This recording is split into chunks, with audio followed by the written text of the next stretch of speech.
Hey people, எப்படி இருக்கீங்க? Welcome to new vlog. இந்த vlogல நம்ம பைக்கை பற்றி பேசுவோம். போன வீடியோவுக்கு நல்ல வியூ வந்துச்சு. Thank you for your support and keep support பண்ணிகிட்டே இருங்க. நான் பைக் பற்றி என்னை பற்றி ஐ வில் பி ஷேரிங். எங்கே பாருங்கள், நம்மளோட ட்வின் போகிறாங்க. சேம் பைக், சேம் கலர், எல்லாமே சேம் பைக் பார்க்குறப்போ கொஞ்சம் ஜாலியாக தான் இருக்குது. ஏன்னா இந்த பைக் கொஞ்சம் ரேர் தான், அப்படி ரொம்ப ஹெவியாக தெரியாத ரோட்டில். But looks good. நான் வண்டி ஓட்டுறது நானே ரெக்கார்ட் பண்ணதில்லைங்க இது வரைக்கும். ஸோ அந்த மாதிரி வீடியோவும் பண்ணி ஆகணும். So I don't know how I look when I'm riding this bike. இப்போ நான் எங்கே போயிட்டுருக்கேன்னா, என்னோடய நம்பர் பிளேட் வந்துச்சு. ஸோ இந்த பைக் வாங்கி ஆல்மோஸ்ட் ஒரு 15 days ஆயிடுச்சு. 15 இல்லை, ஒரு 10 days ஆயிடுச்சு. ஸோ நம்பர் பிளேட் வந்துச்சுன்னு சொன்னாங்க. ஸோ போய் கலெக்ட் பண்ணலான்னு போயிட்டுருக்கேன். ஸோ அப்படியே உங்கள்கிட்ட பேசிடலான்னு பார்த்தேன். ஸோ இந்த வீடியோ வந்துட்டு என்னோடய ரிவ்யூ மாதிரி எடுத்துக்கலாம். நான் ஆல்மோஸ்ட் 150 kilometers ஓட்டியாச்சு இந்த பைக்கை. ஸோ என்னோடய ஃபீட்பேக் கொடுக்குறேன் இந்த வீடியோவில். ஸோ நீங்களும் இந்த பைக் வாங்குறதா இருந்தீங்கன்னா இந்த வீடியோ உங்களுக்கு யூஸ்ஃபுல்லாக இருக்கும்னு நினைக்கிறேன். ஸோ வீடியோ ஃபுல்லாக பாருங்கள், ஏன்னா இது கொஞ்சம் பெரிய வீடியோவாக தான் இருக்கும். ஸோ பாருங்கள், பிடிச்சிருந்துச்சுன்னா லைக் பண்ணுங்கள். ஸோ உங்களுக்கு இன்னும் நெக்ஸ்ட் அப்டேட்ஸ்லாம் வேணும்னா சப்ஸ்கிரைப் பண்ணி வச்சுக்கோங்க. எங்களோட சேனலில் not only bike vlog or bike review ரொம்ப இது பண்ணுவேன். எதுன்ட்டு இந்த channel only for bike or only for car அப்படின்ட்டு இல்லை. இந்த சேனலில் எல்லா டைப் ஆஃப் வீடியோ வரும். ஸோ உங்களுக்கு ஒன்று இல்லாட்ட ஒரு வீடியோ வந்துகிட்டே இருக்கும், which will be related to, which will be good also, because as a common man நான் எது பிடிக்குதோ எது நான் வாங்கணும்னு நினைக்கிறேனோ எது வாங்குகிறேனோ அதை பற்றி நான் பேசுவேன். ஸோ அதனால் இந்த சேனலில் உங்களுக்கு அப்பப்போ அப்டேட்ஸ் வந்துகிட்டே இருக்கும். அதே மாதிரி டிஃப்ரெண்ட் கேட்டகரிலையும் உங்களுக்கு அப்டேட்ஸ் வந்துகிட்டே இருக்கும். So hope you will like the videos which I post. Actually நான் ஆடியோ வந்துட்டு ஐஃபோனில் ரெக்கார்ட் பண்ணலாம் தான் ட்ரை பண்ணேன். ஆக்சுவலி ரெக்கார்ட் பண்ணிகிட்ருக்கேன்னு தான் நினச்சி பேசிகிட்டு இருந்தேன் வீடியோவில். ஆனால் அது சரியாக ரெக்கார்ட் ஆகலாம். அதனால தான் நான் திரும்ப வீட்டுக்கு வந்து தான் ஆடியோ ரெக்கார்டு பண்ணிகிட்ருக்கேன். சாரி, நான் ரொம்ப இது பேசினேன் இந்த வீடியோவில் போகிறப்போ, ஆனால் அதெல்லாமே வேஸ்ட் ஆகிடுச்சு. நோ ப்ராப்ளம், நம்ம திரும்ப பேசுவோம். திரும்ப எல்லாத்தையுமே ரீகலெக்ட் பண்ணி இந்த வீடியோவில் நான் சொல்ல ட்ரை பண்ணுறேன். ஸோ இந்த வீடியோ வந்துட்டு நான் DJI Osmo 5 Pro Osmo Action 5 Pro கேமராவில் ரெக்கார்ட் பண்ணிகிட்ருக்கேன். இந்த வீடியோ வந்துட்டு 4K 16:9 ரேஷியோவில் 100 FPS ரெக்கார்ட் பண்ணிகிட்ருக்கேன். So this is the first time இந்த செட்டிங்ஸில் ரெக்கார்ட் பண்ணுறேன். ஸோ ப்ரீவியஸ் வீடியோலாம் 1080p இதெல்லாம் ரெக்கார்ட் பண்ணியிருந்தேன். This will be 4K. So video quality எப்படி இருக்குதுன்னு பார்த்து சொல்லுங்கள்.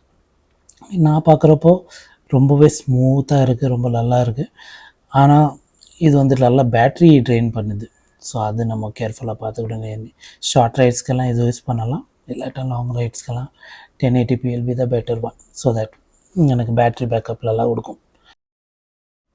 இப்போ பார்த்தீங்கன்னா ஃபஸ்ட்டு ஸ்க்ராட்ச் ஆல்ரெடி வந்துடுச்சு. அது எதனாலன்னா, நான் வந்து மொபைல் ஹோல்டர் ஃபிக்ஸ் பண்ணலான்னு பார்த்தேன், ஆனால் அது சரியாக ஃபிக்ஸ் ஆகலை. ஆக்சுவலி என்கிட்ட ஆல்ரெடி ஒரு மொபைல் ஹோல்டர் இருந்துச்சு. அது வந்துட்டு நான் என்னோடய பழைய பைக்குக்கு யூஸ் பண்ணிகிட்டு இருந்தேன், பல்சர் பைக்குக்கு. அதில் கரெக்டாக ஃபிட் ஆச்சு, இதில் சரியாக ஃபிட் ஆகலை. ப்ளஸ் அதுலேயும் ஸ்க்ராட்ச் போட்டுச்சு. Whenever we are trying to put any handle ஏதாச்சும் போட ட்ரை பண்ணுறோன்னா அந்த இடத்துல ஸ்க்ராட்ச் ஆயிடுது. ஸோ அது we cannot avoid. If you guys have any technique, உங்களுக்கு எதாவது டெக்னிக் தெரியும், ஸ்க்ராட்ச் ஆகாத மாதிரி ஏதாச்சும் இருக்கா மொபைல் ஹோல்டர், சொன்னீங்கன்னா கமெண்ட்டில் சொல்லுங்கள். நான் ட்ரை பண்ணி பார்க்குறேன். பிகாஸ் நான் ட்ரை பண்ணது சரியாக டைட்டாக ஃபிட் ஆகலை. நான் பார்க்குறப்ப ஃபிட் ஆகிடுச்சு, மொபைல் வச்சோன்னே டொயின்னு கீழே போயிடுச்சு.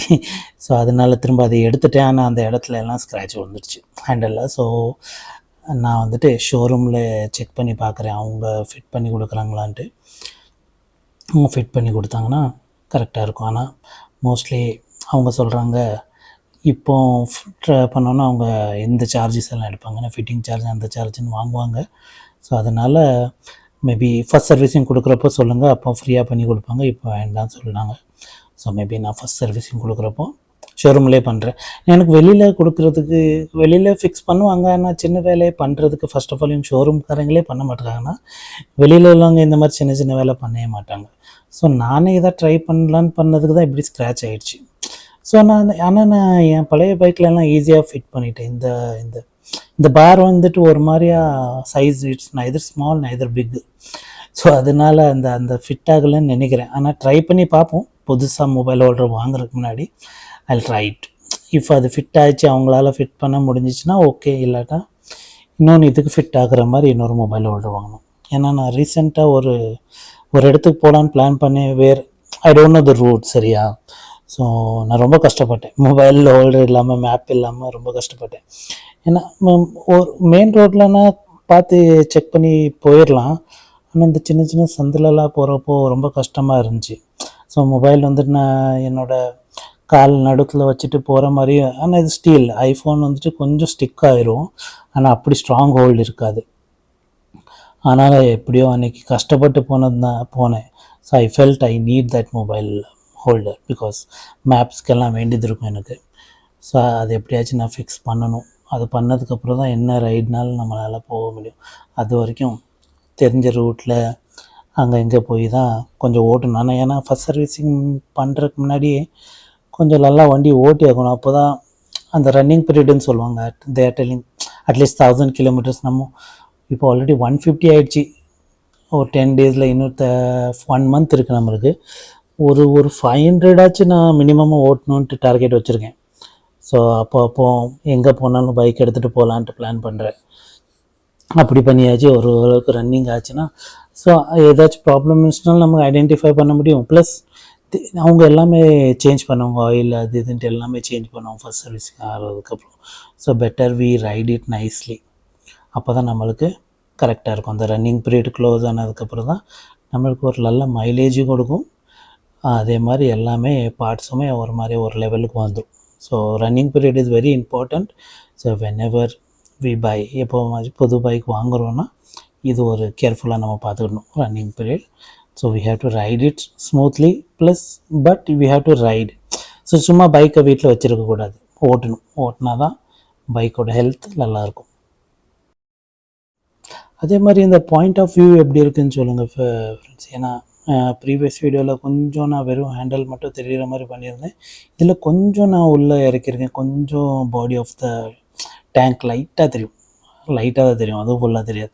ஏன்னா எனக்கு இப்படி தான் பிடிச்சிருக்கு. ஆனால் நான் எங்களோட ஃப்ரெண்ட்ஸ் எல்லாம் கேட்டேன். அவங்க சொன்னாங்க கொஞ்சம் வண்டி இன்னும் கொஞ்சம் தெரியட்டும்னு சொன்னாங்க.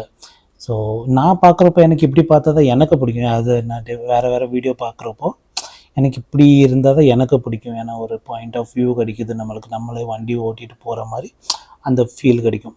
ஸோ ஆனால் ஒரு வீடியோ ஃபுல் டேங்க் தெரிகிற மாதிரியே வீடியோ பண்ணுறாங்க. ஸோ ஐ டோன்ட் நோ எது கரெக்டாக இருக்குது எது நல்லா இருக்குன்னு எனக்கு இன்னும் புரியலை. நீங்கள் கொடுக்குற ஃபீட்பேக்கில் தான் எனக்கு தெரியும். ஸோ அதே மாதிரி நான் அட்ஜஸ்ட் பண்ணிக்கிறேன். This looks good for me. So இந்த மாதிரி நான் பண்ணிகிட்ருக்கேன். இன்கேஸ் யூ ஃபீல் தட் கொஞ்சம் டேங்க்கும் ஃபுல்லாக தெரிகிற மாதிரி இருக்கணும், அந்த மாதிரி தான் நல்லா இருக்கும்னா will change in the next video. Okay, நீங்கள் கமெண்ட்டில் சொல்லுங்கள் எப்படி இருக்கணும்னு. ஏன்னா நான் ஹாஃப் டேங்க் வந்துச்சுன்னா வண்டி தான் ஹாஃப் ஃப்ரேமில் இருக்கும், ஹாஃப் ஃப்ரேமில் தான் ரோடு இருக்கும். ஸோ உங்களுக்கு ரோடும் நல்லா தெரிகிற மாதிரி இருந்தால் தான் அந்த ஃபீல் நல்லாயிருக்கும் வீடியோ பார்க்குறப்போ. ஓகே, ஆல்மோஸ்ட் 150 கிலோமீட்டர்ஸ் நான் ஓட்டிட்டேன் இந்த வண்டியில். ஸோ என்னோடய ரைடு எக்ஸ்பீரியன்ஸ் நான் ஷேர் பண்ணுறேன். ஸோ எனக்கு தெரில, எனக்கு ப்ளஸ்ஸோட மைனஸை தான் ரெஜிஸ்டர் ஆகுது. எனக்கு ப்ளஸ் ரொம்ப இருக்குது. ஏன்னா நான் இப்போ ரொம்ப ஸ்லோவாக ஓட்டுறேன். ப்ளஸ் நான் ரொம்ப அப்படி ஒன்றும் லாங் ரைட் போனதில்லை. அதனால் ஏன்னா இந்த bike purpose of this bike is all purpose, but it's majorly for highway சரியா. ஸோ ஹைவேல தான் நல்லாயிருக்கும். ஹைவே டிராஃபிக்லலாம் அவ்வளோ கம்ஃபர்டபுளாக இல்லை. ஏன்னு சொல்கிறேன்னா ஃபஸ்ட்டு நான் சொல்கிறது ஹைட் வந்துட்டு எனக்கு நான் ஐ எம் 5'9" சரியா, எனக்கு அவ்வளோவா கம்ஃபர்டபுளாக ஃபீல் ஆகலை. ஏன்னு தெரில, மேபி புது பைக்கு எனக்கு இன்னும் அட்ஜஸ்ட் ஆகிறதுக்கு டைம் ஆகுமான்னு தெரில. அந்த அந்த டைம் அந்த பீரியட் போகணும். இதுக்கு ஆல்மோஸ்ட் ஒரு 500,000 கிலோமீட்டர் ஓட்டுறதுக்கப்புறம் நம்மளுக்கு ஒரு மசில் மெமரி வரும். ஓகே, எந்தெந்த டைமில் எப்படி கால் வைக்கணுன்ட்டு. இப்போது எனக்கு டிராஃபிக்லலாம் நான் ஒன் சைடு தான் கால் வைக்கிறேன், 2 சைடு கால் வைக்கிறதில்ல. ஏன்னா டிப்டோ தான் என்னால் பிளான் பண்ண முடியுது. So with tiptoe I can't move around, I can't அந்த வெயிட் என்னால் தாங்க முடியாது. ஸோ என்ன பண்ணுறேன், ஒரு காலில் ப்ரெஷர் போட்டுட்டு ஒரு சைடாக பண்ணிடுறேன். ஸோ அப்படி தான் நான் மேனேஜ் பண்ணிட்டுருக்கேன் டிராஃபிக்லலாம். ஸோ என்னோட 5.9K எப்படி கஷ்டமாக இருக்குன்னா, அதோட குறையா இருக்கிறவங்களுக்கு இன்னும் டிஃபிகல்ட்டாக இருக்கும். Or they should have a real technique. சரியா, they should be pro in riding bike. So அவங்களுக்கு பிலோ 5.9 இருந்தாலும் fine. 5.9 it's okay. I don't say it's great, but it's okay because ground கிளியரன்ஸும் கொடுக்குறாங்க. அவங்க 195 mm கிரவுண்ட் கிளியரன்ஸ் கொடுக்குறாங்க. So ஆனால் நல்லா இந்த மாதிரி ஃப்ரீ ரோட்டில் ஓட்டுறப்போ அந்த ஹைட்டு அந்த டாப்பு ஒரு நல்ல ஃபீல் கொடுக்கும் ஓட்டுறப்போ. அதான் சொல்கிறது, நான் டிராஃபிக்கோட நான் என்ஜாய் பண்ணுறது இந்த மாதிரி ஃப்ரீ ரோட்டில் போகிறப்போ தான் நான் என்ஜாய் ரைடிங். ஓகே, டிராஃபிக்கில் எனக்கு கொஞ்சம் கஷ்டமாக தான் இருந்துச்சு. அப்புறம் நெக்ஸ்ட்டு சொல்லணுன்னா கியரிங் எப்படி இருக்குன்னா, நான் வந்துட்டு 3rd 4th கியரில் இருப்பேன். சடனாக எங்கேயாச்சும் பிரேக் போட்டு கொஞ்சம் ஸ்லோ ஆகிடுச்சு, அப்புறம் அதுலேருந்து பிக்கப் பண்ணணுன்னா சடனாக இன்ஜின் ஆஃப் ஆகிடுது. நான் 2-3 தடவை ஆயிடுச்சு. இப்படி நல்லா தான் ஓடிட்டுருக்கும், ஜஸ்ட் ஒரு பிரேக்கை போட்டு ரிலீஸ் பண்ணேன்னா அது ஸ்டாப் ஆயிடுது. ஸோ வென்எவர் அது எப்படின்னு தெரில, அது நான் பிரேக் போடுறதும் இல்லை, ஒரு மாதிரி கொஞ்சம் ஸ்லோ பண்ணிவிட்டு இல்லாட்டா கான்ஸ்டண்ட்டாக அதே ஸ்பீடில் போகிறதுனால ஓடுது. கொஞ்சம் ஏதாச்சும் ஒரு டிராஃபிக்கில் கொஞ்சம் இப்படி பண்ணிட்டு போனேன்னா அந்த டைமில் ஸ்டாப் ஆயிடுது. அது எப்படி டேஞ்சரஸ்னால், ஒரு நல்ல ஸ்பீடில் போயிட்டுருப்பேன், சடனாக இன்ஜின் ஆஃப் ஆயிடுது. It's not that I'm going full speed. அது என்ன ஆயிடுதுன்னா, ஒரு லெவல் ஸ்பீடில் போயிட்டுருப்போம், பின்னாடி உள்ளவங்க என்ன நினைப்பாங்க, okay he is moving on that speed, according to that only அவங்களும் அந்த ஸ்பீடில் வந்துட்டுருப்பாங்க. சடன்லி இன்ஜின் ஆஃப் ஆகிடுச்சுன்னா என்ன ஆயிடுது, அவங்களுக்கு பேனிக் ஆயிடுவாங்க. நம்மளுக்கு ஒரு பிரச்சனை இல்லை, நம்ம நின்றுருவோம், ஆனால் அவங்க பின்னாடி இருந்து வந்து அடிச்சிருவாங்க. ஸோ இந்த மாதிரி டேஞ்சரஸ் சிச்சுவேஷன் க்ரியேட் ஆயிடுச்சு ஆல்ரெடி எனக்கு. ஸோ அந்த மாதிரி சிச்சுவேஷன் ஆகக்கூடாது. ஆக்சுவலி இந்த கிளட்ச் எப்படி ஒர்க் ஆகுதுன்னு எனக்கு அவ்வளோவா இன்னும் கம்ஃபர்டபுளாக தெரியல. ஸோ இதெல்லாமே நான் ஓட்டி பார்த்ததுக்கப்புறம் தான் சொல்ல முடியும். ஆனால் நான் ஆன்லைன்லலாம் செக் பண்ணேன், எல்லாருக்குமே இந்த ப்ராப்ளம் இருக்குது. அந்த ஸ்டாலிங்னு சொல்கிறாங்க, 3rd 4th கியரில் இன்ஜின் ஆஃப் ஆயிடுது. 1st 2nd ஆஃப் ஆகலை அது, ஆனால் 3rd 4th கொஞ்சம் வண்டி ஸ்லோவாக இருந்துச்சுன்னா ஆஃப் ஆயிடுது. So is it Riders problem or bike problem தெரியல. ரைடர் ப்ராப்ளம்னா எல்லாருக்குமே வந்திருக்கக்கூடாது, கரெக்டாக. மேபி நாங்கள் எல்லாம் 150cc 400cc போகிறதுனால கூட இருக்கலாம். மேபி இந்த ப்ரீவியஸ் பைக் நான் ஓட்டினது வந்துட்டு வேறு மாதிரி கூட இருக்கலாம். ஸோ இந்த பைக்குக்கு நான் அட்ஜஸ்ட் ஆகணும். இல்லாட்டா ஃபர்ஸ்ட் சர்விங் போடுறப்போ இதெல்லாம் நான் கம்ப்ளைண்ட் சொல்லலான் இருக்கேன். ஸோ அவங்க என்ன ஃபீட்பேக் கொடுக்குறாங்கன்னு பார்ப்போம். அது பார்த்துட்டு நான் உங்களுக்கு இதோட கன்க்ளூஷன் சொல்கிறேன் எப்படி என்னன்ட்டு. ஸோ அதே மாதிரி 3rd பாயிண்ட் சொல்லணும்னா ஹீட்டிங் வந்துட்டு வேறு மாதிரி இருக்குது. வேறு மாதிரினா இந்த டிராஃபிக்லலாம் அவங்களால செருப்பு போட்டுட்டுனா வண்டி ஓட்டவே முடியாது. ஸோ அவ்வளோ ஹீட். இட்ஸ் நாட் தட் ஹீட்டாக இருக்குது நம்மளுக்கு ஆனாலும் ஓட்டிடலான்ட்டு இல்லை, நம்மளுக்கு செம்ம ஹீட்டு. செருப்பு போட்டுட்டு ஓட்டுறீங்கன்னா you can feel that uncomfortness. So அது அன்கம்ஃபர்டபுளாக ஃபீல் ஆகிற அளவுக்கு ஹீட் இருக்குது. ஸோ நான் ஆல்ரெடி செக் பண்ணேன், அவங்க சொல்கிறாங்க ஃபஸ்ட் சர்வீஸ் ஆகிற வரைக்கும் இருக்கும், ஃபஸ்ட் சர்வீஸ் ஆனதுக்கப்புறம் இதெல்லாம் குறைஞ்சிரும்னு சொல்கிறாங்க. So with that hope I ஆம் taking it that it will be get resolved. இதே மாதிரி டிராஃபிக்கில் ஒரு சிக்னல் எல்லாம் நிற்கிறோம், ஒரு மாதிரியா திடீர்னு நம்ம பிக்கப் எடுத்துகிட்டு போனோன்னா வேறு மாதிரி வண்டி pickup, that we cannot doubt. Okay, 40 bhp power வந்துட்டு அந்த டைமில் தான் நம்மளுக்கு ஃபீல் ஆகும்.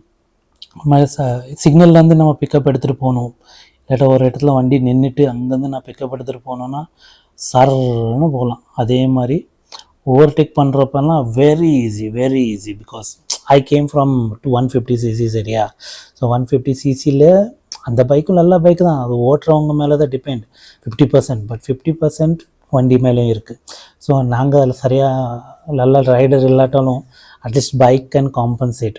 ஸோ இந்த பைக் வந்துட்டு அந்த ஓவர்டேக் பண்ணுறப்பெல்லாம் வேறு மாதிரி சப்போர்ட் பண்ணும். So you don't have to worry for overtake. அந்த பிக்கப் வேறு மாதிரி பிக்கப் கொடுக்கும். நீங்கள் எந்த சிச்சுவேஷனில் இருந்தாலும் சரன்னு ஓவர்டேக் எடுத்துகிட்டு போயிட்டே இருக்கலாம். ஒரு ஒருத்தர நம்மளுக்கு ஃபீல் ஆகும், ஒரு டவுட் வரும். வேறு நான் ப்ரீவியஸ் பைக்லலாம் எனக்கு டவுட் வரும், can I cross that, can I overtake. அந்த டவுட்டெல்லாம் இந்த பைக்கில் எனக்கு வந்ததே இல்லை. அந்த கான்ஃபிடென்ஸ் கொடுக்கும் இந்த பைக்கு உங்களை ஓவர்டேக் பண்ணுறதுக்கு. ஸ்பீடெல்லாம் வேறு மாதிரி கொடுக்கும். பட் நான் இன்னும் வந்துட்டு அந்த சர்வீசிங் பீரியட் இருக்கிறதுனால, ஐ மீன் ரன்னிங் பீரியடில் இருக்கிறதுனால 70க்கு மேலே போகக்கூடாதுன்னு சொல்லியிருக்காங்க. அதுக்கு தகுந்தாப்பில் தான் ஓட்டிகிட்ருக்கேன். So I haven't tested the top speed and all. So அந்த மாதிரி performance wise this bike is excellent. So far excellent.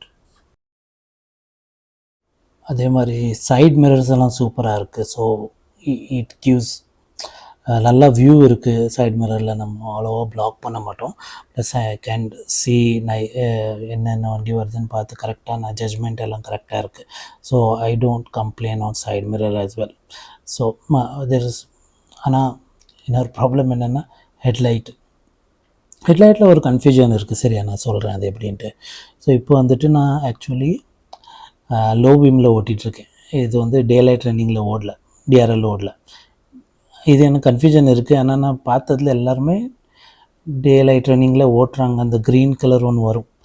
ஆனால் எனக்கு ஒரு ஜென்ரல் கான்செப்ட் லாஜிக் என்னென்னா, when it's normal day time அதில் ஒன்றுமே ஆன் ஆகக்கூடாது. டிஆர்எல் போட்டால் அங்கே டிஆர்எல்னு ஒரு சிக்னல் காட்டுது. ஆனால் லோ பீம் போட்டால் ஒரு லோ பீம் சிக்னல் காட்டல. இது என்ன லாஜிக்குன்னு எனக்கு தெரியல. ஸோ யூஸ்வலி நான் வேறு கார் ஓட்டுறேன்னா something when we take action அதுக்கு தான் எதாவது சிக்னல் காட்டணும். So in this case day டைமில் எனக்கு ஒரு சிக்னலும் காட்டக்கூடாது அங்கே. ஆக்சுவலி நான் டிஆர்எல் போட்டேன்னா அங்கே க்ரீன் ஒரு லைட் வரும். ஸோ அது போட்டேன்னா அந்த கன்சோலே பிரைட் ஆயிடுது, ஒரு மாதிரி லைட்டு கொடுக்குது அதில். ஸோ எனக்கு அந்த லாஜிக்கே என்னன்ட்டு புரியல. ஸோ டிஆர்எல் போட்டால் நல்லா ஸ்க்ரீன் பிரைட் ஆகிடுது, ப்ளஸ் அங்கே ஒரு க்ரீன் கலர்ஸ் ஆன் ஆகுது. அந்த அந்த notification indicator whatever we call that it will show in the console, which is logically I don't feel that correct. So normally when there is nothing should be there.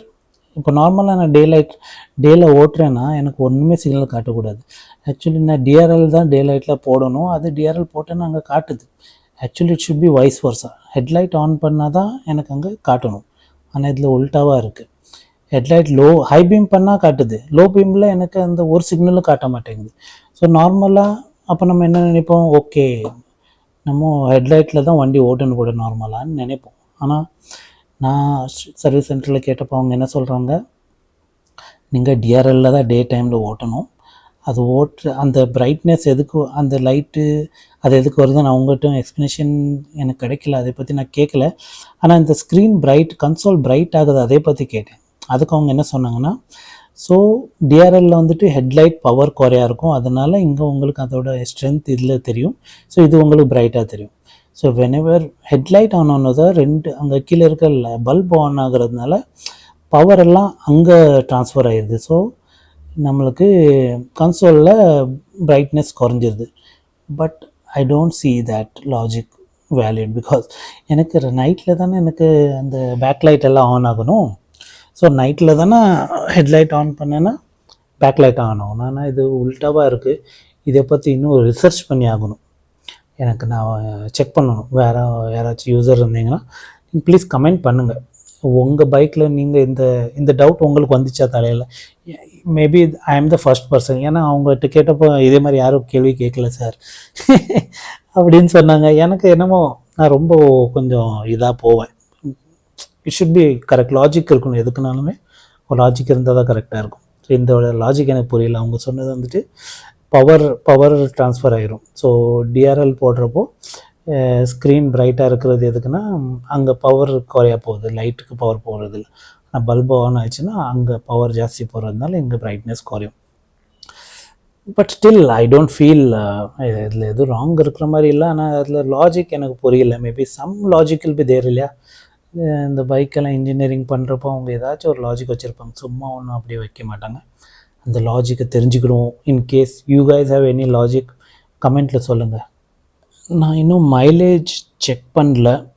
Plus இது running பீரியடாக இருக்கிறதுனால இப்போ கரெக்டாக mileage கொடுக்காது. அதனால் நான் எவ்வளோ mileage வருதுன்ட்டு check பண்ணல. Plus நான் செக் பண்ணதில் மோஸ்ட்லி இது நம்ம சிஸ்டமில் காட்டுறது, இந்த கன்சோலில் காட்டுறது ஒரு 2 கிலோமீட்டர் குறையாத காட்டுது. இஃப் கன்சோலில் உங்களுக்கு 25 காட்டுதுன்னா அரௌண்ட் 27 இவ்வளோ ஆகும். ஓகே, ஸோ அந்த மாதிரி தான் நம்ம கன்சிடர் பண்ணி ஆகணும். ஸோ அது நான் வந்துட்டு ஃபஸ்ட் சர்வீஸ் ஆகட்டும், அதுக்கப்புறம் மைலேஜ் டெஸ்ட் பண்ணி ஒரு வீடியோ போட ட்ரை பண்ணுறேன். நான் வந்துட்டு ஹாஃப் கிளச் ரைடர். சரியா, நான் ரொம்ப ஒரு ஹாஃப் கிளச் பிடிச்சிட்டு தான் டிராஃபிக்லலாம் போகிறது. ஸோ அதனால் இந்த கிளச் வந்துட்டு எனக்கு ரொம்ப ஹார்டாக ஃபீல் ஆகுது. I'm not feeling comfortable. So ஒரு ஸ்லோ மூவிங் டிராஃபிக்லலாம் எனக்கு ரொம்ப கஷ்டமாக இருக்குது இந்த கிளச்சை பிடிச்சிட்டே ஓட்டுறது. ஃபஸ்ட் கியரில் ஓட்டலாம், ஆனாலும் அது ஒரு மாதிரி ஜர்க் கொடுது எனக்கு. அது ஃபஸ்ட் கியர் செகண்ட் கியரில் ஓட்டுறப்போ வித்தவுட் கிளச்சு ஓட்டினேன்னா. ஸோ இதோட இந்த டவுட்டையும் நான் கிளியரிஃபை பண்ணணும் whenever I'm going for first service. So இந்த மாதிரி விஷயங்கள் எல்லாம் நம்ம கேட்டு தெரிஞ்சுக்கிடணும். பைக் எப்படி ரியாக்ட் பண்ணுன்ட்டு. ஏன்னா வி ஆர் நியூ இல்லையா. இது இப்போ தான் ஒரு 150 கிலோமீட்டர் ஓட்டியிருக்கோம்னாலும் நம்ம வந்துட்டு நம்ம பழைய பைக் எப்படி ஓட்டுறோமோ அதே மாதிரி தான் ஓட்டிகிட்டு இருப்போம். ஆனால் maybe this bike could have been made in a different way. So அவங்க கம்பெனிக்குன்ட்டு அந்த engineers they would have thought in a different way, but we have to check how they have made, how we have to ride the bike. So நான் வந்துட்டு half clutch பிடிச்சி ஓட்டுறதுனால எனக்கு ரொம்பவே strain ஆகுது. அந்த கிளச் வந்துட்டு எனக்கு ஹார்டாக ஃபீல் ஆகுது. ஸ்லிப்பர் கிளச் இருக்குது. Slipper clutch is nothing but நம்மளுக்கு ஜர்க் கொடுக்காது. அந்த கியர் சேஞ்ச் பண்ணுறப்போ ஒரு எந்த ஸ்பீடில் இருந்தாலும் அந்த நம்ம நார்மலாக வேறு பைக் ஸ்லிப்பர் கிளச் இல்லாத பைக்கில் கியர் சேஞ்ச் பண்ணுறப்போ அந்த ஒரு மாதிரி ஒரு ஃபீல் வரும் நம்மளுக்கு. கியர் சேஞ்ச் ஆகிட்டு. இதில் அப்படி இருக்காது, அப்படியே ஸ்மூத்தாக சேஞ்ச் ஆகும். அது இருக்குது, தட் இஸ் ஃபைன். பட் அந்த கிளச் எனக்கு ஹார்டாக ஃபீல் ஆகுது டிராஃபிக்கில். அந்த கிளச் ஹாஃப் கிளச் பிடிச்சி ஓட்டுறப்போ எனக்கு ரொம்ப டிஃபிகல்ட்டாக ஃபீல் ஆகுது. Maybe I should start riding without half clutch, full clutch first gear second கியர்லேயே பிளான் பண்ணுற மாதிரி பண்ணணும். நான் ப்ராக்டிஸ் பண்ணி ஆகணும். இந்த bike needs lot of practice. அதே மாதிரி அன்இன்டென்ஷனல் நியூட்ரலும் போகுது வண்டி. ஸோ ஒரு ஸ்பீடில் போய் ஃபஸ்ட் கியர் போட ட்ரை பண்ணுறப்போ நியூட்ரலில் போயிடுது. சடனாக வண்டி ஆல்ட் ஆயிடுது. சடனாக அது வண்டி ஒரு மாதிரி நம்மளுக்கு அது ஒரு அந்த கான்ஃபிடென்ஸ் கொடுக்க மாட்டேங்குது. ஃபஸ்ட்டு கியருக்கு போகிறப்போ நியூட்ரலில் போயிட்டுனா நம்ம சடனாக ஒரு மாதிரி வண்டி அப்படி இப்படி ஆட ஆரம்பிச்சிடும். ஸோ அது திரும்ப நான் ஃபஸ்ட் கியரு போய் so will be concentrating on vehicles இல்லையா. நம்ம வந்துட்டு இங்கே கன்சோலை பார்த்துட்டு இருக்க மாட்டோம், நியூட்ரலில் போயிட்டா ஃபஸ்ட்டு போயிட்டான்ட்டு.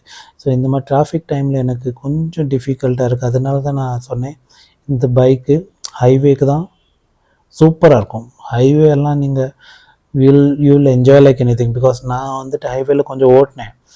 அந்த சிட்டிங் போஸ்டரு, அந்த வைட் ஹேண்டலு, அந்த ஸ்பீடு, அந்த பிக்கப்பு, அந்த இதெல்லாமே நம்மளுக்கு ஹைவேல வந்துட்டு you will enjoy like any thing. So ஆனால் டிராஃபிக்கில் அதே இது நம்மளுக்கு பிரச்சனையாக இருக்குது. ஹார்னுமே ரொம்பவே மீடியாக்கராக தான் இருக்குது, நான் ப்ரீவியஸாக சொன்ன மாதிரி. ஸோ ஹார்னும் செக் பண்ணணும். Is it only for me or other bike also? So அதையும் நான் யாராச்சும் நீங்கள் ஆல்ரெடி யூஸ் பண்ணியிருந்தீங்கன்னா கமெண்ட்டில் சொல்லுங்கள். உங்களுக்கும் ஹார்ன் லோவாக தான் ஃபீல் ஆகுதா இல்லாட்டா நார்மலாக இருக்கா? I have seen some videos, okay, battery issue இருந்தாலும் இந்த மாதிரி லோ வால்யூம் கேட்குற மாதிரி இருக்கும்னு சொல்லுவாங்க. But I don't think so my bike has any issue, but just curious if this is normal, like the sound which is there in my bike, I felt very low. So உங்களுக்கும் அதே மாதிரி இருந்துச்சுன்னா then I'll feel okay. it's for all இல்லையா. எனக்கு மட்டும் பிரச்சனை.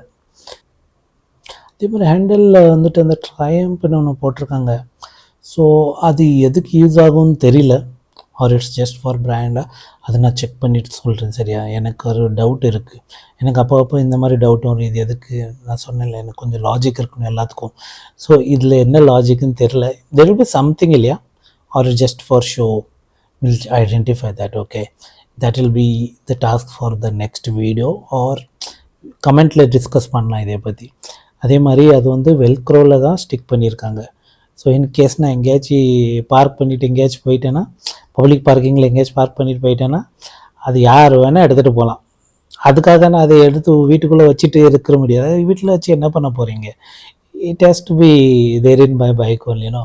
நீங்கள் பார்த்தீங்கன்னா மொபைல் ஹோல்டரே ஒருத்தங்க எடுத்துகிட்டு போயிடுறாங்க. ஸோ இதெல்லாம் விட்டு வைக்கிறது டவுட்டு. இஃப் தே நோட்டீஸ், சரியா, இது எடுக்கலான்ட்டு உங்களுக்கு தோணுச்சுன்னா எடுத்துருவாங்க. It's very easy to remove. But hope that no one takes it. நம்ம கொஞ்சம் கேர்ஃபுல்லாக ப்ரே பண்ணலாம். அதுக்கு மேலே என்ன வண்டி பக்கத்தில் உட்காந்து இருக்க முடியும்? அப்படியே தான். போகணுன்ட்டுச்சுன்னா போயிடும். ரொம்ப அதே தான் சொன்னேன், ரொம்பவே இதாகக்கூடாது, அட்டாச் ஆகக்கூடாது பைக்கில். Okay, that's it for this video. இந்த வீடியோ உங்களுக்கு பிடிச்சிருக்கும்னு நினைக்கிறேன். Long video, but I think it was interesting. Hope you like it. Thank you for watching. Have a nice day. Bye bye.